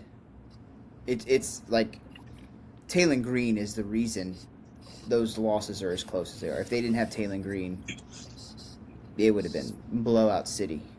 Yeah, for So sure. yeah. So actually, a pretty good win for Texas. I think. I think overall, you can say that's a good win. Well, and again, a little bit of a rivalry too. All Southwest Conference battle, so not as much anymore. But I mean, it's still one of those things. Yeah. Like just I think it's like a I don't know. Whenever people talk about old rivalries like that, that's like I mean LSU doesn't have a true rival, but like there are some LSU fans that like they hate Ole Miss. That's their true rival, just because the time that they started growing up, that was who LSU was competing with. And then me growing up, it's always Alabama, right? LSU people have Alabama. People have Florida in the 2000s. It was all about Florida. You got to go beat Florida. So I feel like that's kind of the same thing. If you're an older Texas fan, yeah, you still might have some animosity to Arkansas. I feel like the kids aren't getting up for Arkansas like they're going to be getting up for no, Texas A&M. no, for You know, sure. they're not getting up like they were getting up for OU. Like Arkansas is just kind of there. Yeah. Like even the Arkansas kids, I'm sure they're like they don't remember the Southwest Conference, so it is a little bit of a rivalry game, and I don't know. I feel like the old heads just like to call it that. Well, I feel like that's what a lot All of the right, Texas fans are. A lot of the old heads. So that's why I say that. true. Yeah, maybe All right. could be. Y'all got anything else? Y'all ready to jump No, into the games coming up? let's do it. All right, let's jump into it. So we talked about at the beginning of the podcast. It's a big week, big rivalry week. We got 6 games on the slate for rivalries and also for conference implications. So let's jump into it. So we'll start with the ACC matchup. We go Miami at Pitt, where Miami is currently a 6.5 point favorite. So Lucas, lead this one off. Man, as much as I want to take Pitt to do it, um, Miami's looked a lot sharper recently.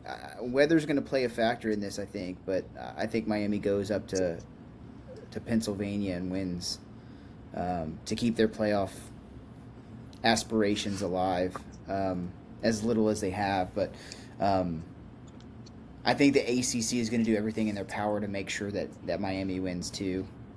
Uh, yeah, that's one of the crown jewels. They want them to go into the playoffs. So give me Miami to go on the road and get the win. It is kind of interesting too. Like in the CFP polls, they keep putting Miami as the ACC rep, even though they're not in line to play in the ACC championship game, which I thought was kind of interesting. So it's like everybody's just hoping, which I know they're the highest ranked ACC team, but they need a lot of help to even get to that point. So I Yeah. always just think it's interesting. Every time I see that, it still has them as the number 11 seed, but I don't know. See how it plays out. Go ahead, Will. Oh man, who gives a crap? Give me Pitt. I I hope so. dude, you yeah, I mean you're right. Miami's looked better. Beck had a good week against Virginia Tech. I mean, is what it is.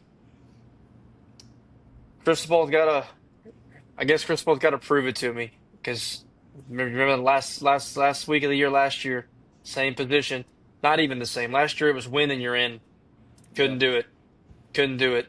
And this year it's not even winning you're in. You have to win and ask for some Need help help. to even get in. But he's got a history of it. Now I'm buying the whole Narduzzi pitch. It'd be very funny. It'd be very funny, and they looked very good last week. It Yeah. depends. It depends what version of that freshman quarterback they get. If they get the one that came out last week, they got a shot. If they get the one that came out against Notre Dame, Miami's going to win this in a landslide. But Pitt's been decent all year. Miami's every time we get high on Miami, they have the letdown game. They've beat three straight bad teams in a row, but have looked good doing it. I think they're due for that next letdown. So go ahead and give me Pitt. I love it. You know what's crazy is that Miami's only played 3 road games this season. So this will be their fourth road game the entire season. So obviously I mean, well, I say they played better at home. They had that bad loss against Louisville, but I don't know, man. Like I feel like Pitt's just ready to take it. I'm gonna take Pitt. I mean, I think Let's go. Narduzzi's got him going. I mean, he rolled with his wild Notre Dame statement we talked about, and I think he's gonna be ready to go. And I just don't know how Miami's gonna do going into the chilly Pittsburgh air. How they're gonna be able to handle that weather. So I'm gonna take Pitt to get it and get into the ACC championship game. So give me the Dude, Pitt that'd be so Panthers. awesome. 35-degree, 11 a.m. kickoff. Mm. It's Oof. it's tough coming from Florida, boys. Yep. That's tough coming from Florida. And warm up in a hurry.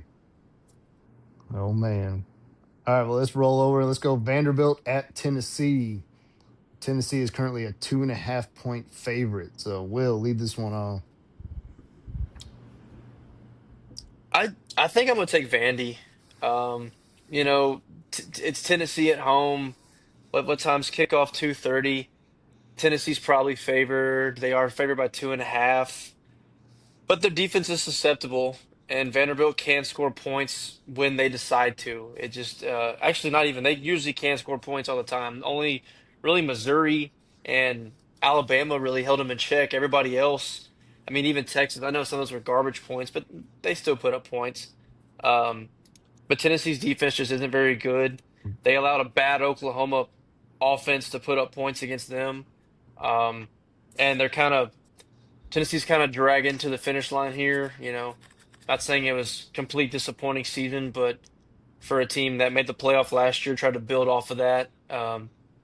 You know, they were hoping to at least go 10-2, but um, the part that will stink about this is that a 10-2 Vanderbilt team has basically zero shot to get in the playoff. I mean, without just chaos beyond anything we've probably ever seen to happen for them to get into this, which is unfortunate, but hell of a story, hell of a season.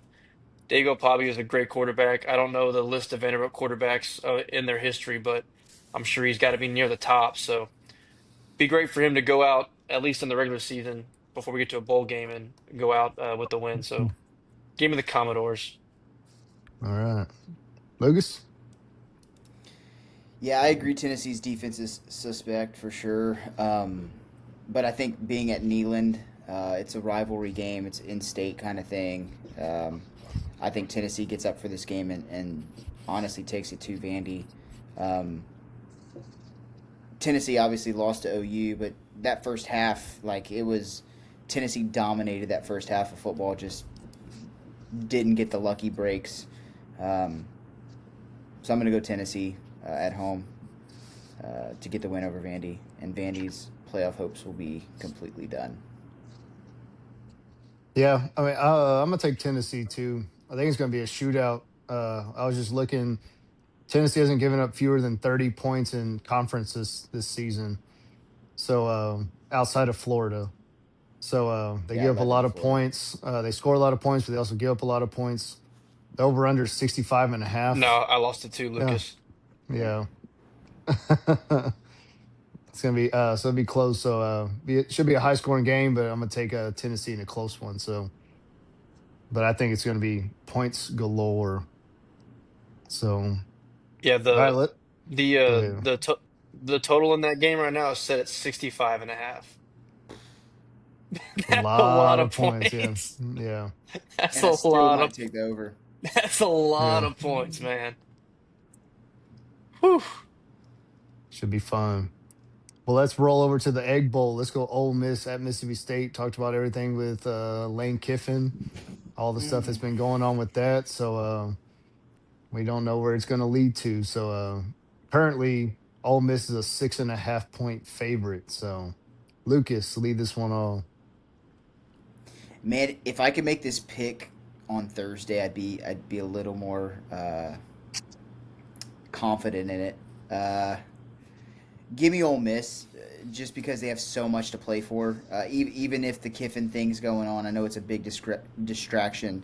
Um, that offense is still really good, and even though I think Kiffin ends up leaving, I think deep down he wants to continue to coach this football team, and he wants to coach them into the playoff. Ole Miss is just not going to let him. But I think they go out and they beat Mississippi State. So give me Ole Miss in that offense to go out and get the win here. I like it. Will? Yeah, I'm gonna roll the same way. I know I made the statement earlier that if he is indeed staying, he's got to tell the guys before the game to help him get up. But even outside of that, hopefully there's some veteran leadership on this team that, gets these guys together and said, "Hey, we got to block out all the noise that's going on out, control what we can control. We can't control what coach is going to do. We can't control what the university is going to do, whether if he was going to leave but wants to stay, like that's out of our control. But we, as this cohesive unit, have had a special season. We want to cap it off. We want to stamp that we are 100% a playoff team by winning this game. And I'm sure there's got to be somebody on that team that's going to step up and do that. And maybe it's the quarterback. I mean, Chambliss, first time in a big conference, but he has won some lower level. He's been in some big time games. He's been in stuff like this. So maybe you have someone like him steps up. But I expect some leadership on that team to rally the troops and realize there's still something to play for here, no matter what the situation is going on. That's above all of them. So, give me Ole Miss. Yeah, I'm gonna take Ole Miss too. We may all be changing our picks, like Lucas said on Thursday, but yeah, but I think Ole Miss is gonna take it here. Um, I actually just thought it was kind of interesting, but Mississippi State hasn't won at home against Ole Miss since 2019. So they've lost their last three matchups at home. So kind of crazy there, but the Cowbells are going to be roaring. But I think Ole Miss is going to be able to find a way. I mean, I'm super impressed with their offense, and I just don't know if Mississippi State's going to be able to keep up to the point where they're going to be able to sneak it out. So give me Ole Miss on that one. Do we remember what year the player did the dog peeing on the pole in this game? That's what I think about every time this game I, comes around every year. I don't Just remember the just year, but I remember the play. just one of the top celebrations of all time. Can we just I need to throw that in because that is just phenomenal content. That was 2019. That was the last time that That's what I Mississippi State thought. won at home. So That's why I brought it up. I was pretty sure it was in 2019, but yeah, amazing selling. that was I think that was a DK Metcalf. That checks. That checks. If it was, that absolutely checks. That would actually be pretty hilarious. Man, I don't remember anything else about that whole game except that one play, For sure. and it was great.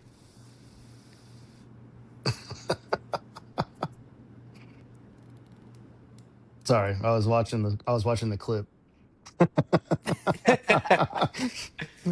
That's awesome. All right, let's roll over to the Iron Bowl. Let's go Alabama at Auburn. So we know where Auburn's at. Kind of been on the downturn this year. Been a rough season, uh, but it's in Auburn, so it's going to be a big atmosphere there. Obviously, the Iron Bowl is always a huge rivalry. Crazy stuff happens in the game. We've seen some miraculous wins on both sides of that rivalry. So Alabama's currently a 6.5 point favorite in this one. So Will go ahead and lead it all. To me, that line's got to just be looking at history here and knowing that crazy things happen in this game. Because yeah, I know it's at Auburn and everything. I know it's at Jordan Hare. There's just not a world where this is all Alabama's only 6 points better than this team. Looks like Deuce Knight's going to get another run at it. um, put up video game numbers last week against Mercer. Um, 15 of 20, 239, 9 carries, a buck 62 on the ground. So people are very excited to see what he does this week. That's a different team you're going to be facing than Mercer in Alabama. Um, I don't see. I know Bama had their cupcake. I don't see them. I just don't see them losing the game. Um, it's crazy. Crazy stuff happens in Jordan Hare, this rivalry, I know. But I think Alabama is still just too talented. And unless this Deuce Knight kid turns out to be a dog, um, probably gonna probably gonna see it be a deer in the headlights for a little bit against Alabama. So give me the Crimson Tide. All right. Lucas? Give me Auburn. Alabama cannot stop the run, and Auburn can't throw the ball. So what are they going to probably do most of the game? They're probably going to run the ball. I think again, you mentioned it earlier. Jordan Hare is a weird place to play in this game. Weird things happen. I don't know if you remember 2 years. Was it 2 years ago or was it last year or 2 years ago? It was the 4th and 35 or Yeah. fourth and 20 goal from 30. something. Yeah, Like that's what it it was was. it was wild. Yeah. And that was a worse Auburn team and a better Alabama team overall. Um, so yeah, I think Auburn they want to play upset to their biggest rival from making the playoff, and if they do that, if they go in and get the win, Alabama will miss out on the playoff, and I think Auburn wants that very badly. Also So gets give me Auburn. Also gets them bowl eligible. yep, yep. So give me Auburn to get the win. Yeah, as much as I want to take Auburn, I don't think it's going to happen. I'm going to take Alabama in this one. Could be a dogfight. I hope the kid from Auburn does find a way to have some success because, I mean, I know, because Alabama's going to be setting up to stop the run and then just making them try to throw the ball. So if they're not going to be able to have any success early, then it might get. I don't know if it'll get ugly early, but I think Alabama's going to win this one, especially with so many, playoff implications in place and them not wanting to be the first team out again, all that different stuff. So I'm gonna take Alabama to win it. So Don't forget, Alabama had a playoff spot locked up last year and went to OU and got absolutely demolished Yeah. by another that is another true. very bad OU offense. That offense last year was awful. And also, Lucas, I mean, I don't know this, haven't read this. I would assume that DJ Durkin would like to throw his name in the hat to be the permanent coach at Auburn. Not a Hmm. better way to do it than to beat Alabama in the Iron Bowl and keep them from making the playoffs. So I'm sure he'll be ready to coach his ass off. Yeah, For I hope it sure. happens. Will Oh be yeah, wild. again, chaos and And nothing it would couldn't bring me happen in a more better joy program. to a better program. Yeah. Agreed. Yeah. Uh, I can think of one that it could have it better too, but just one. But just one. We'll talk about that one in a minute. Well, let's go to the big noon game. Got Ohio State traveling to Michigan, where Ohio State is currently a 9.5 point favorite. So Lucas, go ahead and lead it all. Ohio State, they're going to get it done this year. Michigan's, I mean, we talked about it last year too. Michigan's not very good. They somehow went to Ohio State and won that game, but I feel like Ohio State played into that game. We've touched on it before. Like they played down to Michigan's level and offensively, no idea what they were doing, just trying to run the ball against that Michigan front. I think Ohio State goes in there and probably covers. I think they're going to make a statement and covers the 9.5. To be honest, this year. So give me Ohio State. Well, Is it too long? Is it too wrong to say I've already bet the 9.5? Not at Like all. I'm that confident in it. Yeah. This Michigan team snuck out of Northwestern. They beat Purdue by five. By five. I understand that they're 9-2. I understand it's a rivalry game. The only reservations I have is if is if Jeremiah Smith and Carnell Tate both end up not playing, then I'd be worried about my cover.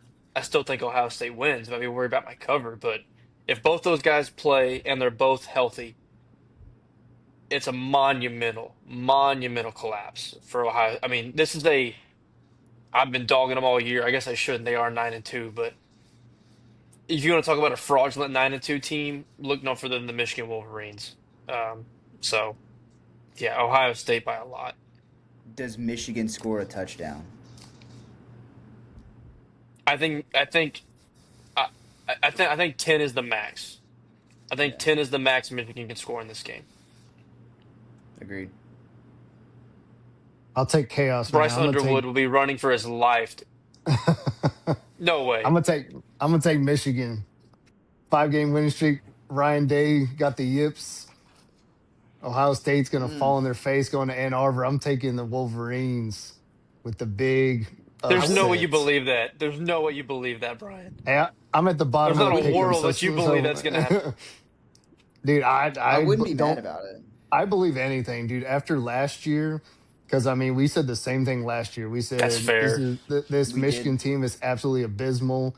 They're gonna get blown out, and then they dominated Ohio State last year. Now, defense for Ohio State, I think, is even better than it was last year. But I'm all about chaos, man. They're gonna find a way going into Ann Well, Arbor. you freaking picked Alabama. I know, but that's different, dude. Ryan Day just has the yips against Michigan. I don't know what it is, but I'm taking. Realistically, who do you think has a better chance? I mean, I guess it's noted on your picks, but do you think Auburn has a better chance of beating Alabama, or Michigan has a better chance of beating Ohio State? I think Auburn has a better chance of beating Alabama for sure. Yeah, But but you want as chaos. with, I want chaos, dude.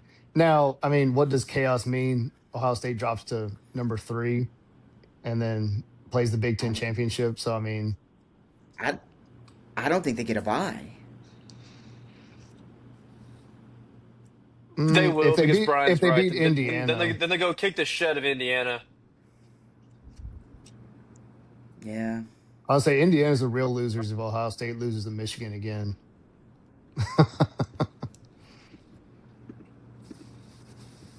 Is Ohio State?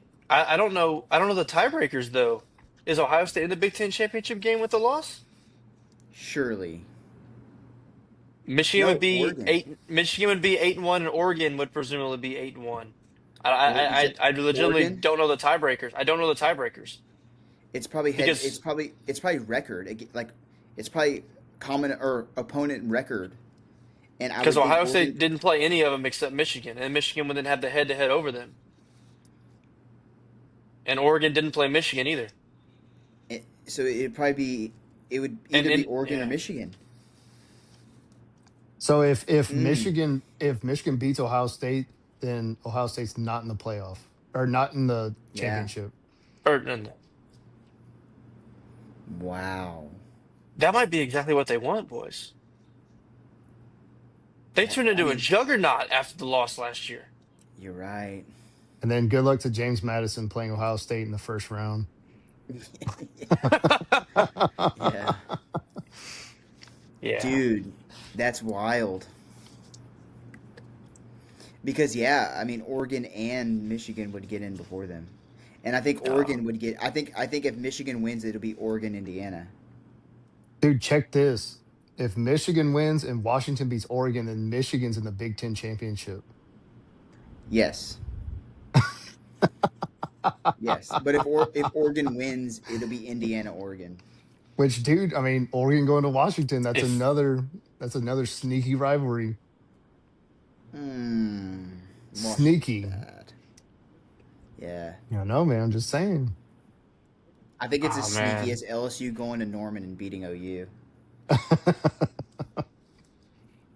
or Michigan going beating Ohio State at home. It's just not happening. It's just not Yeah, happening. yeah, we should. Yeah, we don't even need to talk about it. I'd say we can go into a whole rabbit hole if we really wanted to, but Yeah, I'm all about chaos, dude. All about chaos. yeah. Well, let's roll into the big one that Will's been looking forward to. We got the Texas A&M Aggies traveling to Austin to play the University of Texas Longhorns. A&M is currently a 2.5 point favorite. So, Will, I think we know who you're going to pick here. So go ahead. I mean,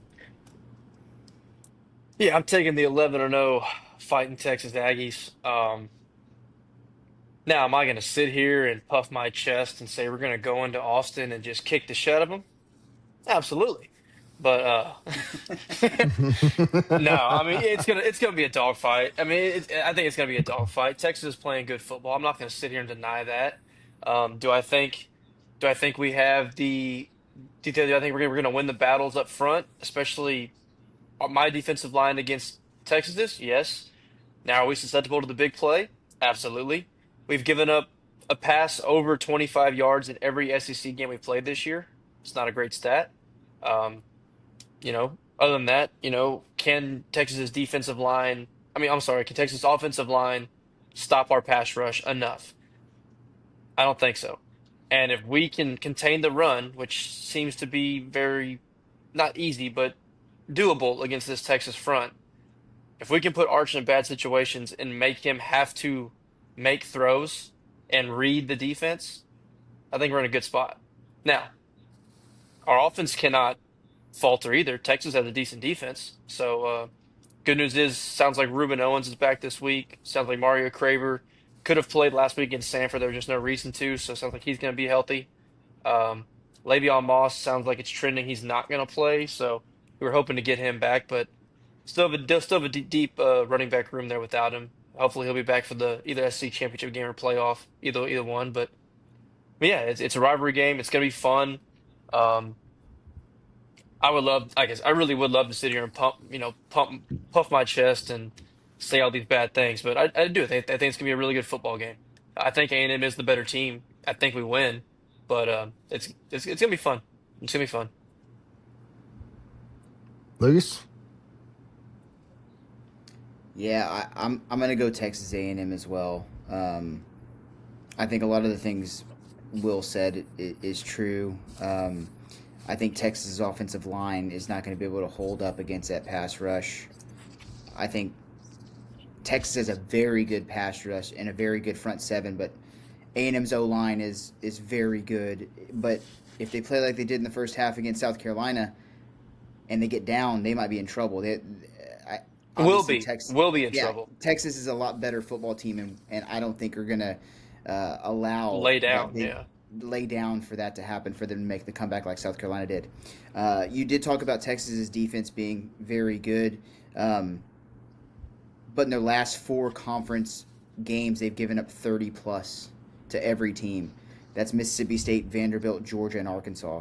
So, as good as their defense is, they do give up points, and we've kind of seen that down the stretch, which I think that a lot has to do with the offense sputtering at times during the game and putting the defense in bad situations. But I do think Texas A&M goes in and gets the win. I think it's going to be very close. I mean, it's a rivalry game. There's going to be hard hits. Also, Texas A&M is missing one of their starting linebackers for the targeting call in the Arkansas game. That's a big loss. I don't know if Anthony Hill is playing either. He was been banged up the last few weeks, so Anthony that's Hill going to be did not another. play against he did not play against Arkansas. I know. He is on track to play against A&M. Okay, but are we getting 100% Anthony Hill? That's a That I don't know. I mean, a 90% Anthony Hill is better than almost anybody in the country anyway. But that's something to kind of keep an eye on too. And so, yeah, A&M has been in big moments and big situations this year too, going on the road to Notre Dame, getting that win. So they're battle tested. So yeah, give me Texas A&M to get the win in a close one. Yeah.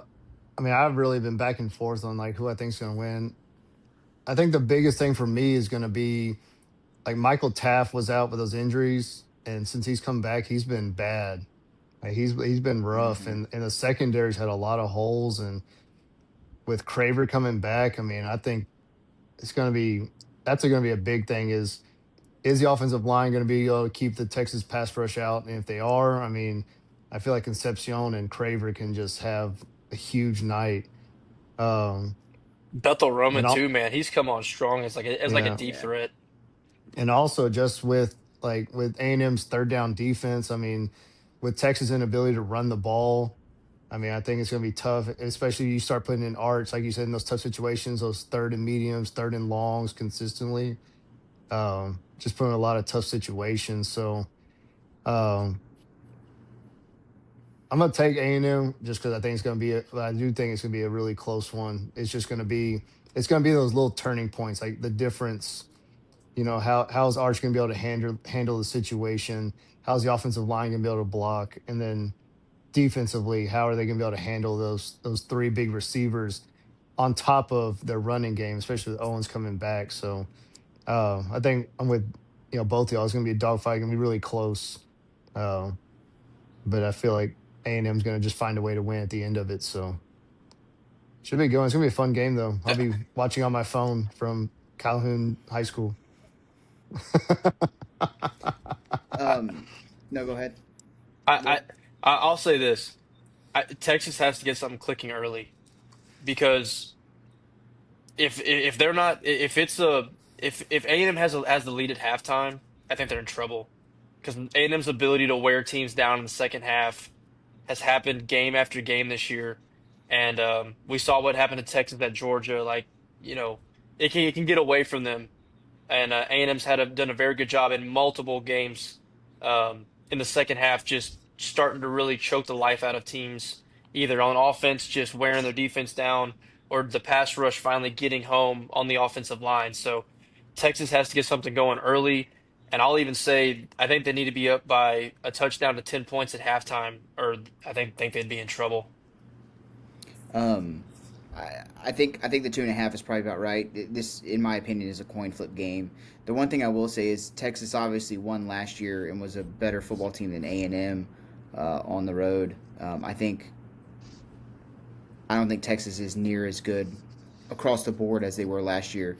Um, Definitely on the offensive line, and so I think A&M is much better, and that was still a very close game last year in College Station down the stretch. So I think that little bit of how much Texas has lost on the offensive line is going to play a big part in this, and has been one of the reasons I've been down on Texas all year is their offensive line play. For sure. But we'll see. Yep. We will see. That's all I've got, guys. Yeah, All we're right. all good. We appreciate everybody watching. Continue to like, subscribe, share, tell your friends, tell your family. Follow our TikTok page. Always got good stuff on there. Shout out our Red Raider fans. Getting us those Yeah. follows and those likes and comments, all that good stuff. So but until next time, we'll We didn't see you even talk next about week. them today. Oh yeah. See Oh ya. yeah. 12-0 Aggies.